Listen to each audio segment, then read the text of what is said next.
channel Karisma.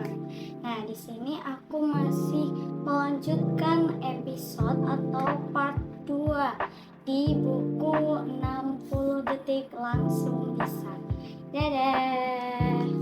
Nah, jadi gini guys, kita tuh punya prinsip ya, dimana kita harus bisa mengetahui karakter bahkan gerak-gerik dari lawan kita.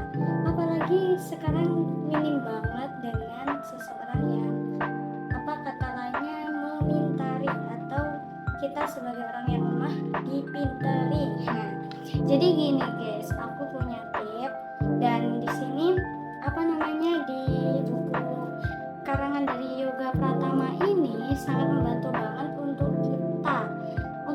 untuk belajar bagaimana kita mengetahui karakter bahkan dari sifat watak dari lawan satu sama lain. Jadi maksudnya kita punya teman atau bahkan dari orang sekitar, pasti kita sosial ya hidupnya, bukan dengan individu.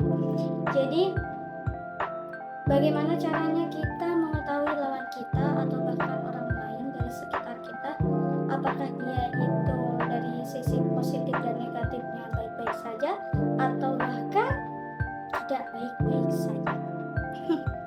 Nah, pasti penasaran nih, kali ini aku mau bahas apa nih dari karangan buku Yoga Pratama.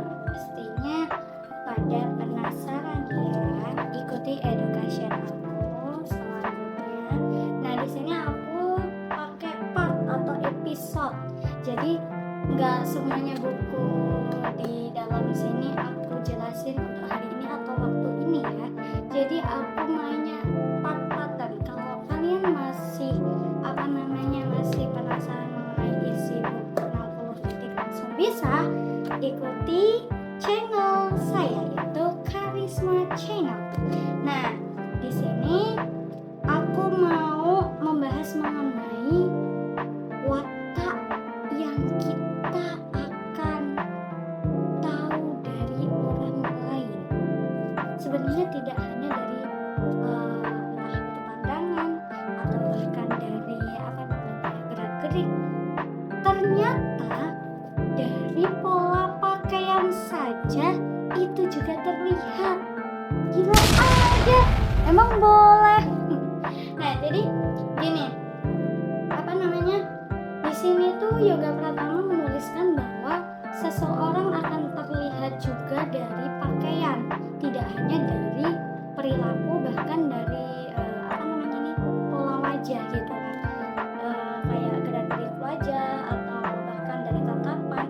Ternyata dari pola pakaian itu juga menggambarkan sebuah watak. Kan gila, jenis banget gitu kan.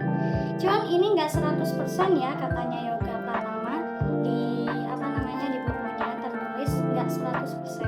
Cuman kalau pengen mengetahui kebenarannya, percaya nggak sih bisa beli buku ini juga di Shopee, banyak di TikTok juga ada. Nah, kalau pengen tahu isi-isi buku dari Mas Yoga Pratama, pengen tahu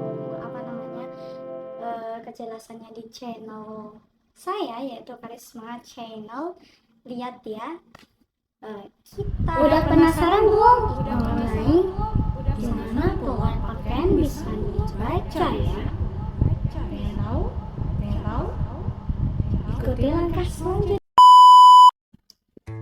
Jadi gaya tradisional di sini ada beberapa macam ya, yaitu pakaian seragam dan kostum merupakan gaya berpakaian yang mempunyai corak tradisional.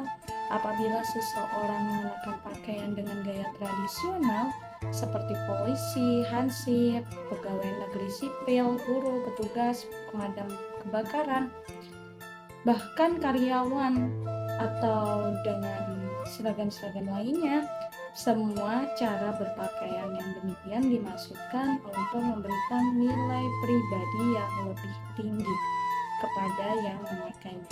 Dan tentunya suatu citra tertentu yang didambakan oleh para pemakainya itu.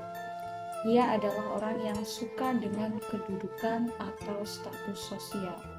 Nah, siapa nih yang suka pakai pakaian-pakaian tradisional? Kemudian ia akan suka bila keberadaannya diakui dalam sebuah masyarakat. Selain itu, keseragaman dalam cara berpakaian senantiasa memberikan kesan sifat kebersamaan, suatu ikatan yang akrab dan menunjukkan suatu golongan tertentu dalam sebuah masyarakat. Nah, siapa nih yang suka pakai seragam atau bahkan dia mempunyai karakter yang kepribadiannya aku suka menonjol nih. Jadi di sini yang bergaya tradisional, maksudnya pakaiannya, bahkan dia mempunyai inisiatif atau dia suka dalam lubuk hatinya, yaitu tadi dia suka di ruang lingkup sosial yang punya kemungkinan dia sering akrabnya dengan kemasyarakatannya, terus dalam kepribadiannya tuh dia suka bahwa dia itu diakui gitu, bahwa dia diakui sebagai guru, bahkan polisi atau pejabat gitu kan. Terkadang banyak sekali orang-orang yang suka menggunakan pakaian tradisional. Siapa nih? Mungkin dari salah satunya ya, dari teman-teman. Oke, selanjutnya ada gaya asli. Seseorang yang suka berpakaian dengan gaya asli atau original adalah mereka yang kreatif, produktif, dan memiliki pengetahuan akan seni yang tinggi. Semangatnya membara, pikirannya dipenuhi dengan ide kreatif, dan suka untuk berpetualang. Orang-orang seperti ini lebih suka untuk menjadi diri sendiri. Ia cenderung tidak suka terikat dengan sesuatu. Ia lebih suka bebas dan berekspresi.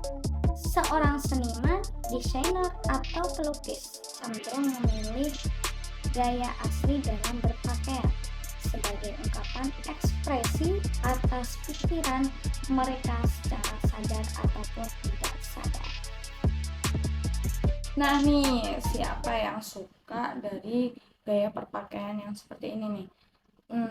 Kadang dia tuh nggak suka bertele-tele ya, dari dia mau keluar bahkan ada acara dia tuh sukanya penampilan dia sendiri, suka sama penampilan yang aslinya dengan ekspresi yang dia buat dia sendiri.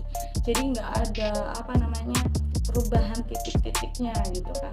Nah, ini kemungkinan dari salah satu penonton ada nih yang suka kreatif dalam seni, persenian, atau yang suka melukis-lukis gitu, bahkan dari desainer, terkadang kayak penjahit mungkin ya, penjahit dari model biasanya kalau sekarang tuh kayak gamis-gamis, bahkan dari pakaian kondangan itu kemungkinan tidak terlalu suka sama penampilan dia sendiri. Dia sukanya penampilan yang asli gitu, asli dari kreasi dia sendiri. Oke, selanjutnya ada gaya klasik. Gaya berpakaian klasik adalah suatu konsep yang menunjukkan cara berpakaian sesuai dengan model yang telah ditentukan secara ketat, cenderung mengarah kepada hal yang klasik atau kuno, dan warna pakaiannya tergolong lama. Umumnya pakaian yang bergaya klasik itu sederhana, tidak banyak hiasan ataupun pernak-perniknya.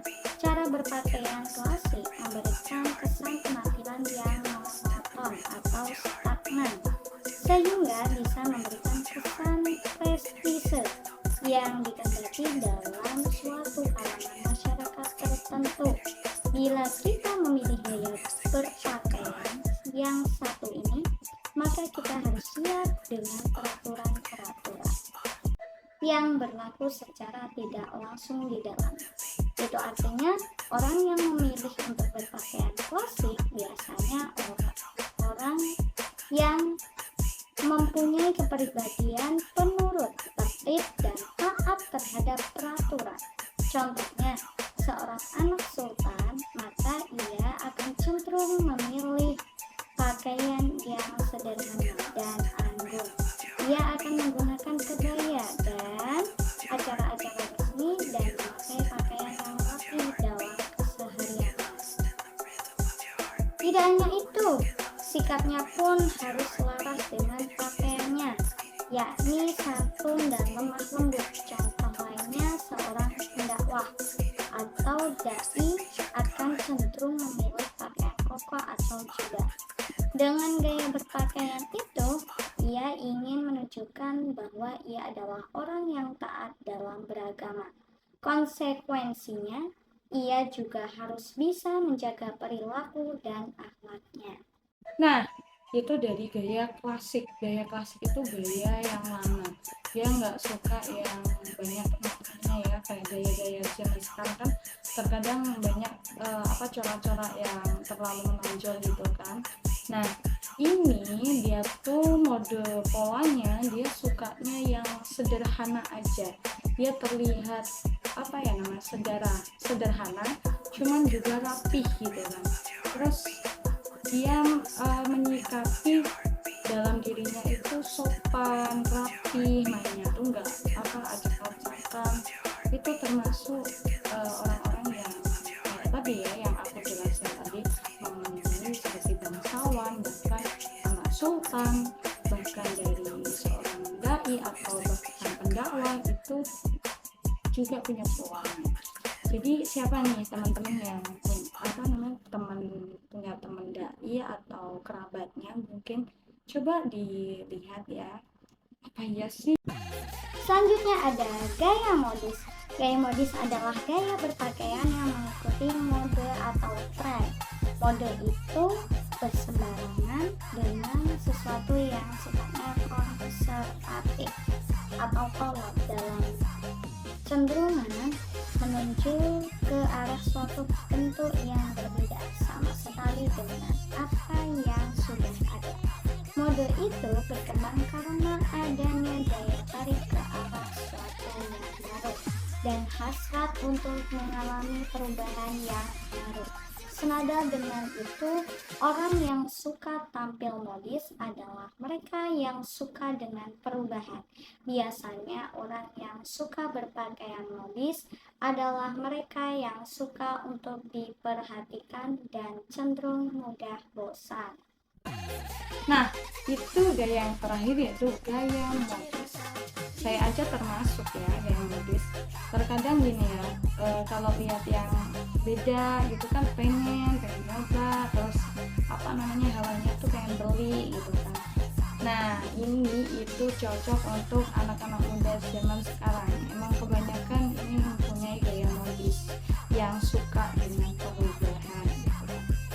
Terus sekarang marak banget juga kayak pakaian kebarat-baratan gitu kan, anak-anak zaman sekarang itu suka gitu kan. Itu termasuk gaya modis yang mereka suka tentang perubahan kayak perubahan zaman gitu kan. Kayak sebenarnya nih, kemarin tuh HP-nya Nokia jadi Samsung, terus berubah lagi jadi IP sekarang ya, iPhone gitu kan.